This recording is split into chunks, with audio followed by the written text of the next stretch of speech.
Que Deus abençoe você poderosamente. Se essa palavra que você vai ouvir for interessante para você, ensinar você, trouxer crescimento espiritual, então passe adiante, curta, comente e compartilhe com quantas pessoas você quiser. O poder dessa palavra já está sendo liberado sobre você.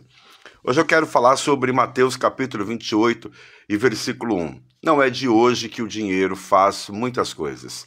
Com o dinheiro você compra alimentos, compra vestuário, compra calçados.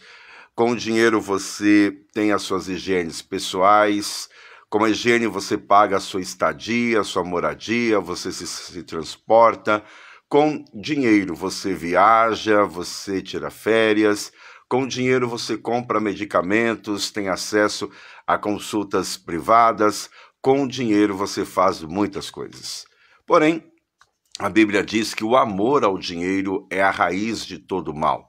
E é sobre isso que eu quero explicar para você. Não é pecado você ter dinheiro. Não é pecado você também pedir dinheiro para Deus. Mas o amor ao dinheiro é o problema de muitas situações na nossa vida, na nossa família, na nossa parentela, nos nossos amigos, na nossa sociedade, no nosso estado, no nosso país, no mundo. Por amor ao dinheiro, as pessoas não se falam, por amor ao dinheiro, as pessoas brigam, por amor ao dinheiro, as pessoas se matam, por amor ao dinheiro, as pessoas se separam, por amor ao dinheiro, muitas pessoas acabam vivendo uma vida totalmente oposta. Então, não é pecado ter dinheiro, o problema está no amor ao dinheiro. E eu separei um texto aqui que fala exatamente de um momento de corrupção. O que é corrupção? Quando usa-se o dinheiro de forma ilegal. Quando se usa o dinheiro de forma ilegal, se chama de corrupção. Quando se compra uma verdade com o dinheiro. Quando se forja uma prova com o dinheiro. Quando se faz uma conspiração com o dinheiro. Isso é corrupção. E Mateus capítulo 28, versículo de número 15, fala assim, ó. Assim, os soldados receberam o dinheiro. Ó, escuta aí, tá? Assim, os soldados receberam dinheiro. Mateus 28, verso 15. E fizeram como tinham sido instruídos. E esta versão se divulgou entre os judeus até o dia de hoje. Muito bem. Jesus morreu. Jesus, ele foi crucificado. Então ele morre da morte de cruz. Ele morre de uma morte de cruz, não deixa de ser um assassinato. Jesus tem o seu corpo recolhido, é levado para um sepulcro, envolto a pedra. Naquela época não era barato sepultar uma pessoa com uma sepultura de pedra, não era barato. Então, primeiro, a sequência, tá? Jesus é morto com a morte de cruz. O corpo dele é recolhido, é levado para uma sepultura, é selado uma pedra. O que vai acontecer? Como o corpo de Jesus não era o corpo de um homem natural, vai acontecer um fenômeno espiritual. Esse fenômeno espiritual chama-se de ressurreição. Qual é o nome? Ressurreição. Então Jesus ele vai ressurgir. Só que o sistema judeu, o sistema político, o sistema científico, eles não vão assumir que um homem foi capaz de ressuscitar. Porque outros deuses ou outros profetas também morreram, mas nenhum desses profetas da época ressuscitaram. Então eles tentaram encobrir a ressurreição de Jesus. E para você entender o que está escrito em Mateus 28, verso 15, os soldados foram comprados para ocultar a verdade sobre a ressurreição de Jesus. Tá vendo? Então o problema, gente, não está em ter dinheiro. Não é pecado você ter dinheiro. Não é pecado você prosperar. Não é pecado você se tornar milionário. O pecado está em amar ao dinheiro. Porque quando se ama o dinheiro, você vai querer o dinheiro a troco de qualquer coisa. Os soldados receberam dinheiro para ocultar a ressurreição de Jesus. Por isso, eu quero ler aqui o capítulo 28 inteiro, tá? Para você entender o contexto do que eu estou passando para você. E se você achar interessante esse comentário bíblico, por favor, curta, comente e compartilhe, para que outras pessoas também possam ser alcançadas. Mateus capítulo 28 diz assim: depois do sábado, tendo começado o primeiro dia da semana, Maria Madalena e a outra Maria foram ver o sepulcro, ok? Então elas foram visitar o sepulcro.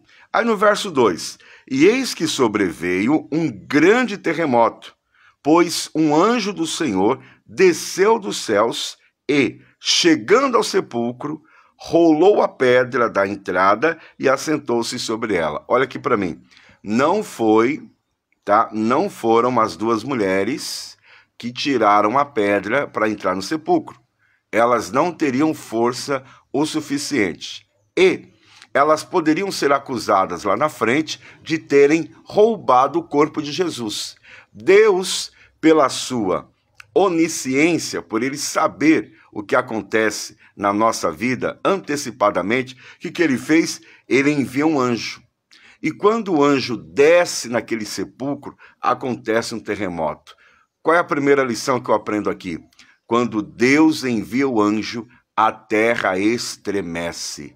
Quando Deus envia o anjo, o ambiente que nós estamos, ele não suporta o peso da presença de Deus.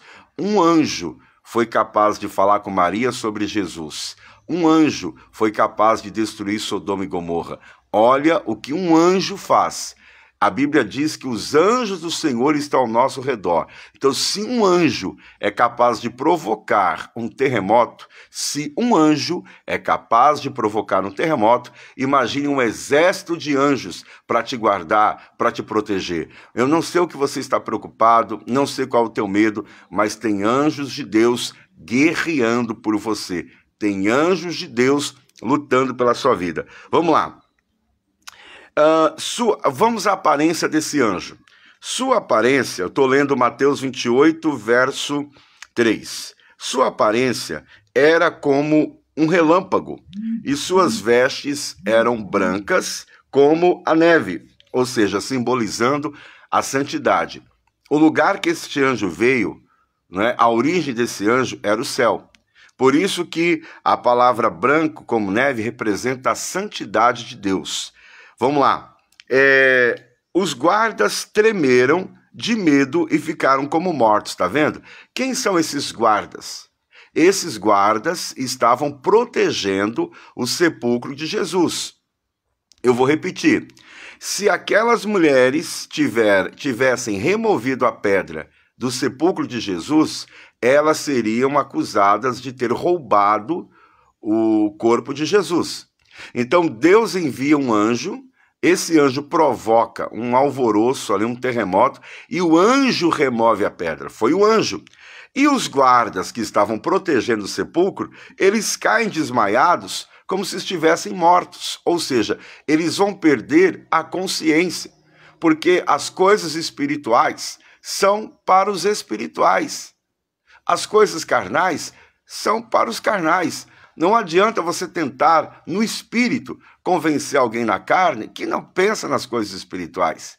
Não adianta. E não adianta também uma pessoa viver na carne, querer compreender as coisas do espírito. Não adianta. Aí o verso 5 diz, o anjo disse às mulheres, não tenham medo, porque elas ficaram apavoradas. Você já imaginou? Você agora no cemitério da sua cidade, sozinhos, tem 2 guardas lá. De repente, um ser com todas essas descrições que eu falei, abre o túmulo, remove uma pedra, no mínimo você vai ficar atônito.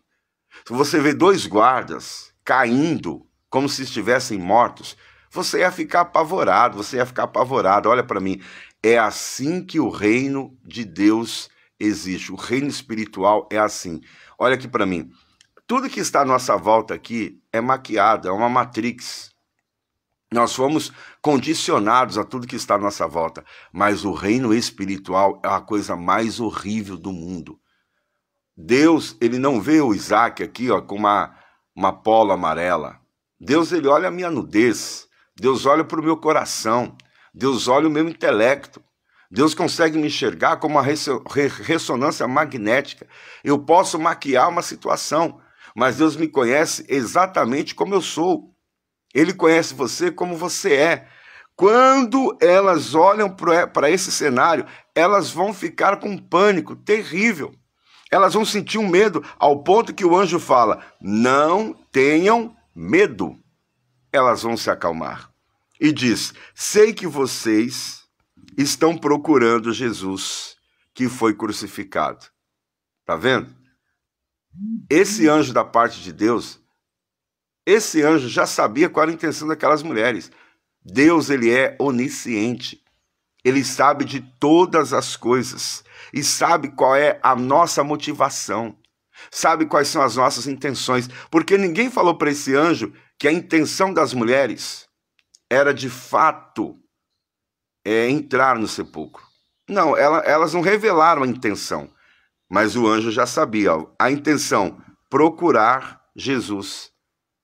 O anjo já sabia que elas estavam procurando Jesus. Olha para mim, Deus sabe o que você está procurando para a tua vida.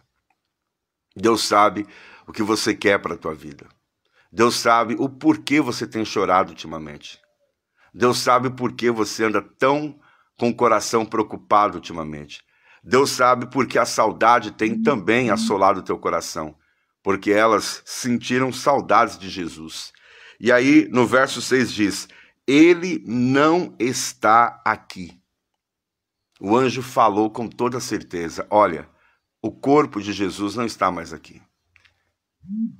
O corpo de Jesus não está mais aqui. Quando esse anjo fala para ela, ele vai dar uma prova dizendo: ressuscitou. Pronto. Isso foi o maior nó na cabeça dos judeus que não acreditavam que um homem poderia ressuscitar. Por isso, lá no versículo 15, houve a corrupção, e eu vou chegar lá.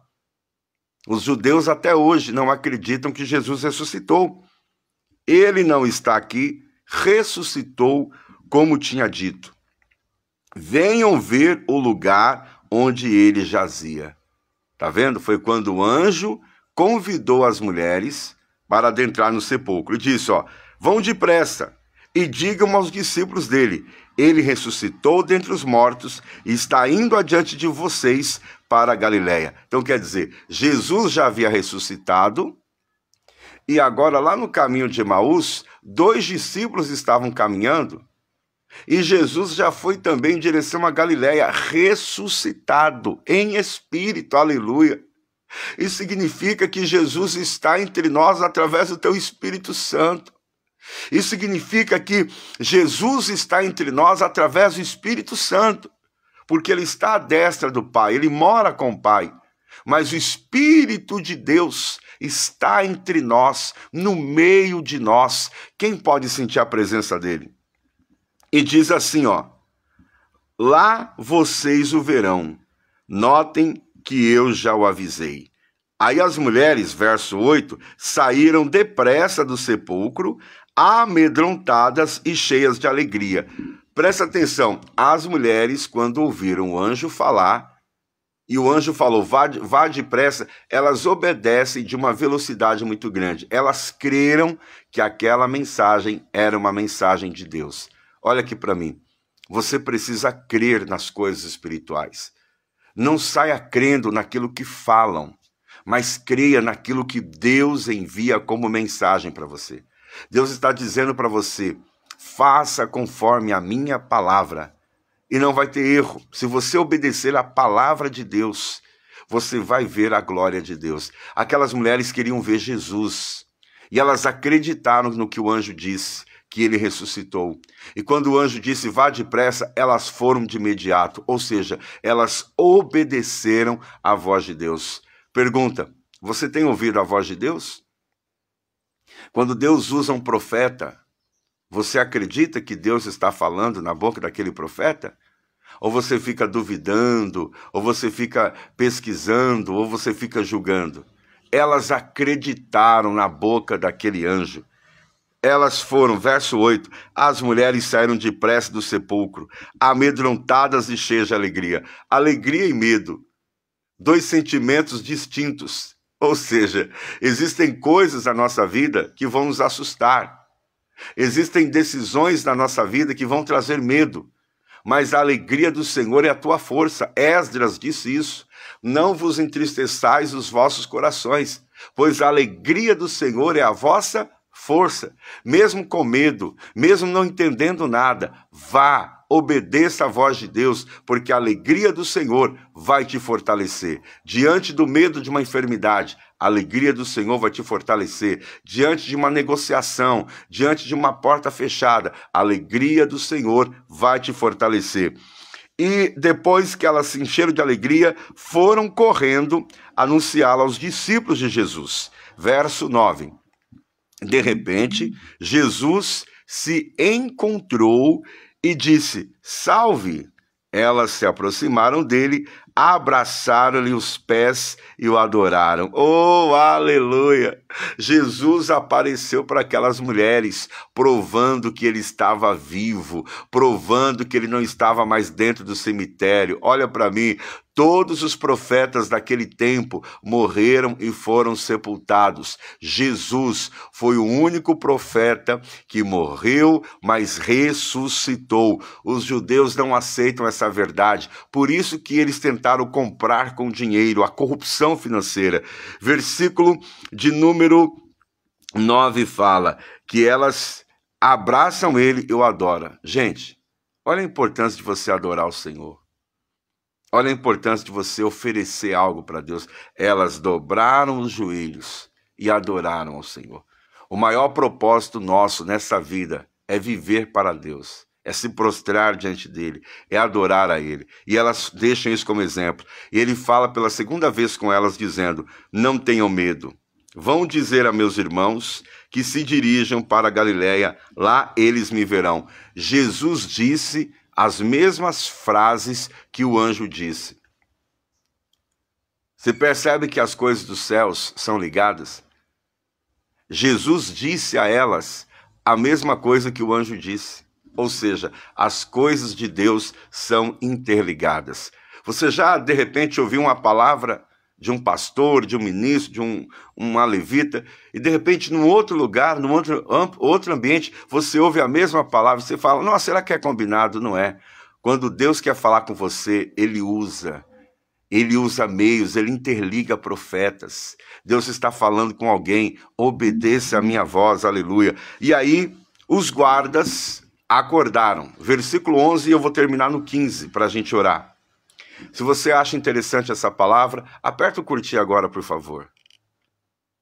Se você acha interessante, compartilha com alguém. Deixa o seu comentário, compartilha com alguém, tá bom? Agora, os guardas ficaram lá no sepulcro. E os guardas vão acordar do desmaio. Quando os guardas acordaram, eles vão dar o relatório daquilo que eles viram. Vamos saber o que os guardas falaram. Versículo 11.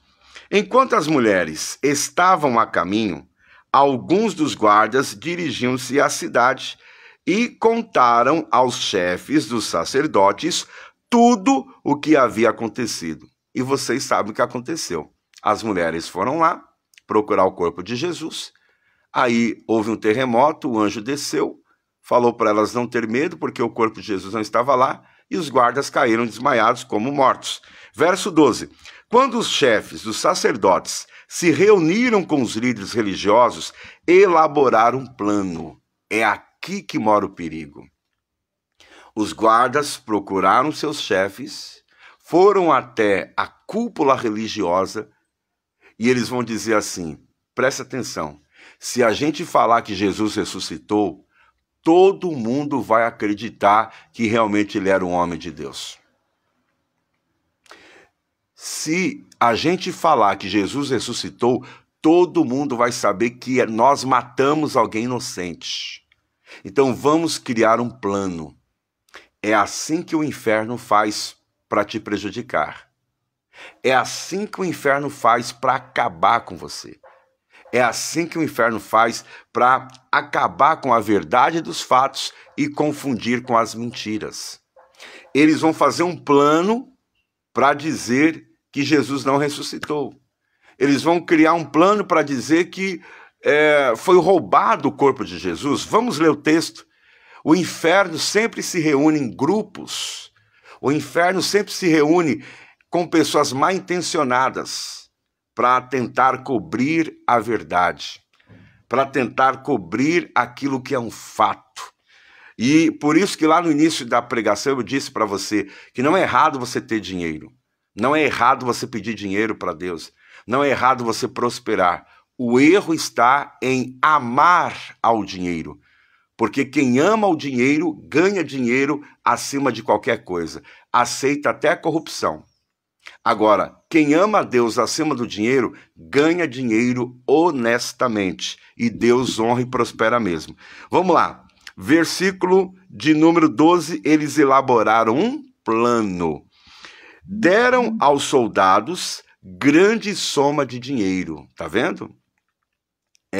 Gente, esses líderes religiosos deram uma grande quantidade de dinheiro para quê? Para calar a boca dos soldados. Esse dinheiro aqui, é para você esconder que o sepulcro está vazio, que esse corpo foi ressuscitado. Vocês não vão falar isso para ninguém.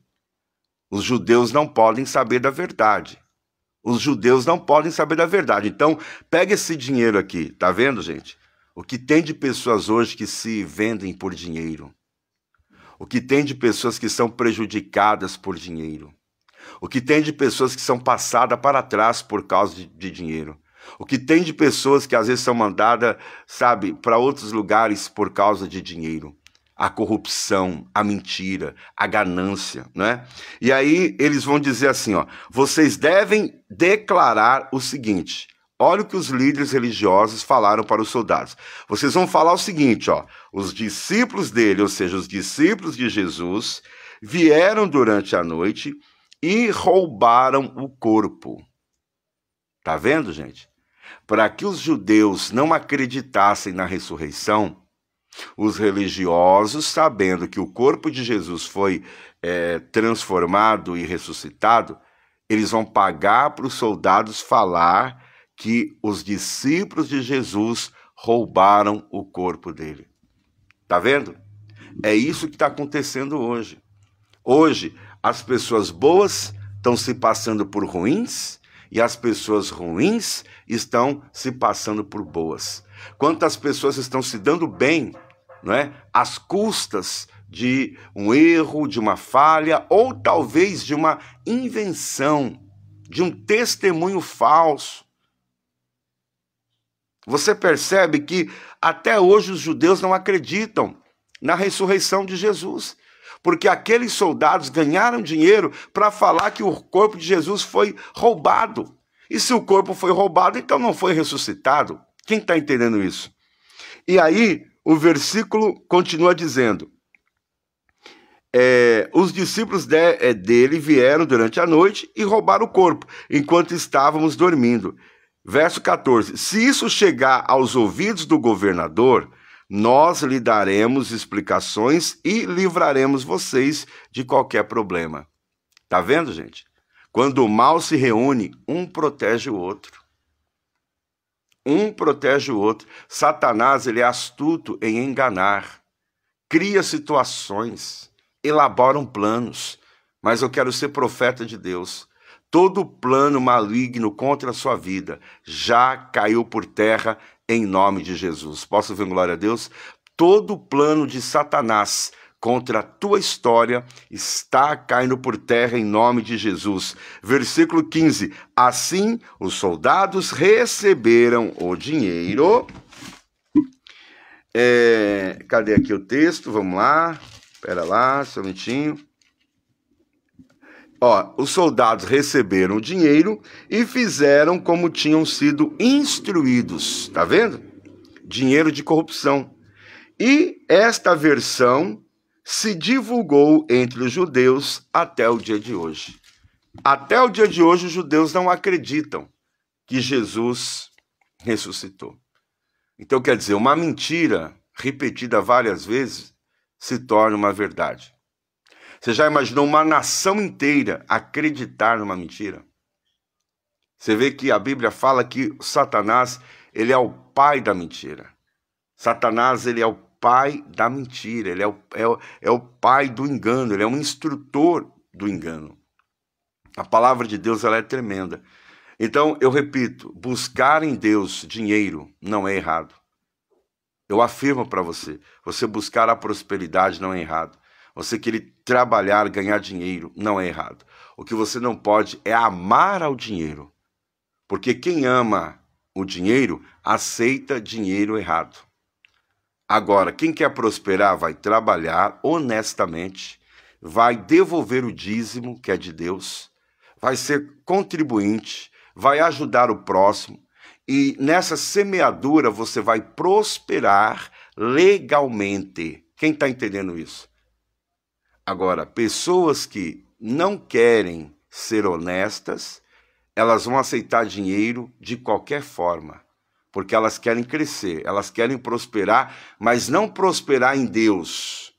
Elas querem prosperar segundo a visão delas.